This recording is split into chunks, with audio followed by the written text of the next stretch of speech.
AI가 모든 걸 다 해준다면 우리는 무엇을 해야 할까요?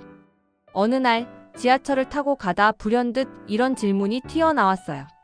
사방을 둘러보니 참 묘하더군요. 창밖 풍경도 귓가에 흐르는 음악도 주변 사람들의 대화까지. 모든 게 마치 누군가 미리 세팅해놓은 듯한 느낌이랄까요? 그런데 그 누군가가 점점 사람이 아니라 기계가 되어가는 것 같았습니다. 그 풍경 속에서 디자인이라는 말이 문득 낯설게 다가왔어요. 진짜 디자인이란 뭘까요? 그저 보기 좋게 효율적으로 빨리 만드는 기술? 아니면 우리가 어떻게 살 것인가라는 가장 오래된 질문을 현대적 방식으로 던지는 것 아닐까요? 여러분 안녕하세요. 오늘은 함께 인공지능 시대의 디자인 철학에 대해 수다 떨어볼까 합니다. 먼저 말씀드리자면 저는 기술을 두려워하자는 이야기를 하려는 게 아닙니다. 오히려 기술이 우리에게 던지는 근본적인 질문들을 통해 디자인의 본질에 더 가까이 다가가 보자는 겁니다. 뭐 이렇게 거창하게 말하니 좀 부담스러울 수도 있겠지만 그래도 일상으로 들어가 볼까요? 출근길 계단을 오르던 어느 날 아침 손잡이를 스치던 순간이었어요. 차가운 금속 손잡이에서 누군가의 미세한 체온이 전해졌습니다. 아, 이거 참 묘한 경험이었어요. 그 순간 깨달았습니다. 이건 기계가 절대 남길 수 없는 흔적이구나. 디자인은 바로 여기서 시작됩니다. 기능이 아니라 감정에서요. 얼마나 빠른가가 아니라 어떤 맥락 속에 있는가에서 시작되는 거죠. 디자이너란 단순히 형태를 만드는 사람이 아니라 감각의 전달자이며 세계의 맥락을 재조율하는 자라고 할 수 있겠네요. 잠시 주변을 휘리릭 둘러보세요. 지금 손에 들고 있는 물건, 앉아있는 의자, 이 글을 보고 있는 화면까지. 그 모든 것에는 누군가의 의도와 감각이 스며들어 있어요. 그런데 요즘은 이런 감각보다 효율과 속도만 찾는 것 같아서 좀 아쉽습니다. 이제 AI는 그림도 그리고 음악도 만들고 건축 도면까지 자동으로 설계합니다. 버튼 하나만 탁 누르면 수십 개의 로고가 술술 나오고 프롬프트 몇 줄만 달랑 써넣으면 웹사이트 레이아웃이 짜잔 하고 완성되죠. 그럼 디자이너는 이제 어디로 가야 할까요? 사라져야 할까요? 아니죠, 절대. 이제 디자인은 만드는 기술이 아닌 읽는 능력으로 바뀌고 있습니다. 인간의 감정 기호를 읽고 문화의 코드에 반응하며 기술의 맹점을 감지하는 예민함. 이것이 디자이너의 새로운 언어입니다. 사실 이건 전혀 새로운 게 아니에요. 위대한 디자이너들은 언제나 인간의 필요와 감성을 읽어왔죠. 다만 AI가 등장하면서 이 능력이 더욱 뚜렷하게 부각되고 있을 뿐입니다. 독일의 철학자 하이데거는 기술을 단지 도구로 보지 않았어요. 그는 기술을 드러냄의 방식이라고 불렀죠. 참 멋진 표현이지 않나요?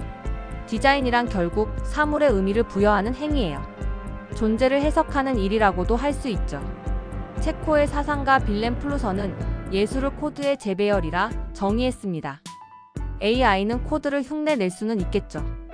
하지만 코드의 이면을 다시 배치하는 감각은 오직 인간만이 할 수 있어요. 왜냐고요? 우리에겐 몸이 있거든요. 살과 피와 감정의 경험이 있는 몸이요. 디자이너는 기계가 못하는 일을 합니다.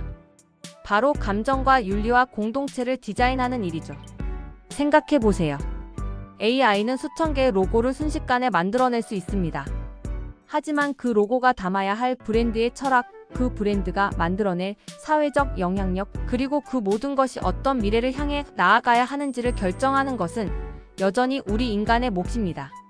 이제 디자이너는 더 이상 그저 조형가가 아닙니다. 조율자이자 의미의 큐레이터가 되어야 해요.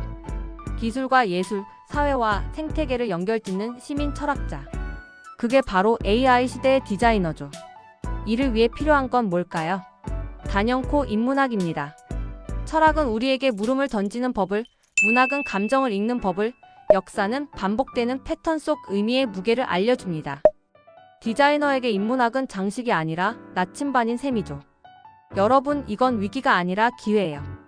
우리는 이제 무엇을 만들 것인가 보다 왜 만들어야 하는지에 더 집중할 수 있게 되었어요. 미학적 즐거움을 넘어 윤리적 견고함을 갖춘 디자인을 꿈꿀 수 있게 된 거죠. 이게 얼마나 멋진 일인지 모릅니다. 디자인은 기계가 할 수 없습니다. 왜냐하면 디자인은 살아있는 손길의 흔적이기 때문입니다. 철학 없는 기술은 빠르기만 할 뿐 방향이 없습니다. 마치 고속도로에서 미친 듯이 달리지만 목적지를 모르는 자동차 같은 거죠. 우리가 다시 묻습니다. 우리는 어디로 가고 있는가? 그 물음이 있는 한 디자인은 끝나지 않아요. 오히려 더 깊어지고 더 풍요로워질 거예요. 여러분도 오늘부터 주변을 새롭게 바라보세요. 단순한 도구나 물건이 아니라 그 안에 담긴 의도와 감각을 느껴보세요. 그리고 자신만의 질문을 던져보세요. 내가 디자인하는 것은 무엇이고 왜 디자인할까요? 이 질문이 여러분의 창작과 삶에 새로운 방향을 제시해 줄 거예요. 우리는 언제나 답보다 질문이 더 중요한 존재니까요. 여러분의 삶에서 여러분만의 질문을 찾아보세요. 그게 바로 디자인의 시작이에요. 오늘 이야기가 여러분께 작은 영감이 되었길 바랄게요. 여러분의 생각도 궁금하니 댓글로 들려주세요. 다음에 또 재미난 이야기로 찾아올게요. 고맙습니다.